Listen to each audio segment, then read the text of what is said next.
మంతని ప్రాంత అభివృద్ధి డ్యూటీ మా మంత్రివర్యులు గౌరవ శ్రీ దుద్దిల్ల శ్రీధర్ బాబు సార్ గారి జన్మదిన వేడుకలు మా టౌన్ కాంగ్రెస్ బేగంపేట శాఖ ఆధ్వర్యంలో ఘనంగా నిర్వహించడం జరుగుతూ ఉన్నది.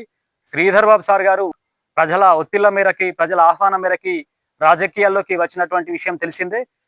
దివంగత శ్రీపాదరావు గారు ప్రజల కోసం రక్తాన్ని చిందించి ప్రజల కోసం ప్రాణార్పణ చేస్తే వారి వారసులుగా రాజకీయాల్లోకి వచ్చినటువంటి శ్రీధర్ బాబు గారు శ్రీపాదరావు గారి ఆశయ సాధనలో భాగంగా మా మంథని ప్రాంతాన్ని వాయువేగంతో ఒక అభివృద్ధి పదంలో తీసుకెళ్తున్నటువంటి విషయం మనందరికీ తెలిసిందే. అటవీ ప్రాంతాన్ని విద్యాక్షేత్రాన్ని ఈనాడు మళ్ళీ 2023లో ఏర్పడినటువంటి కాంగ్రెస్ పార్టీ ప్రభుత్వ హయాంలో రాష్ట్ర ఐటీ పరిశ్రమల శాఖ మంత్రివర్యులుగా బాధ్యతలు తీసుకున్నటువంటి మా మంత్రి గారు ఇక్కడ ఉన్నటువంటి యువతకి ఉపాధి కల్పనలో భాగంగా మా ప్రాంతానికి పరిశ్రమలు తీసుకొస్తున్నటువంటి విషయం తెలిసిందే. ఆనాడు శ్రీపాదరావు గారు ప్రజల కోసం ప్రాణ త్యాగం చేస్తే ఈనాడు తెలంగాణ మలి దశ ఉద్యమంలో మా మంత్రివర్యులు శ్రీధర్ బాబు గారు జోడు పదవులని 2 పదవులని కూడా తృణప్రాయంగా ఇక్కడ ప్రత్యేక రాష్ట్రం కోసం త్యాగం చేసినటువంటి పరిస్థితిని కూడా మనం అందరం చూసినాం.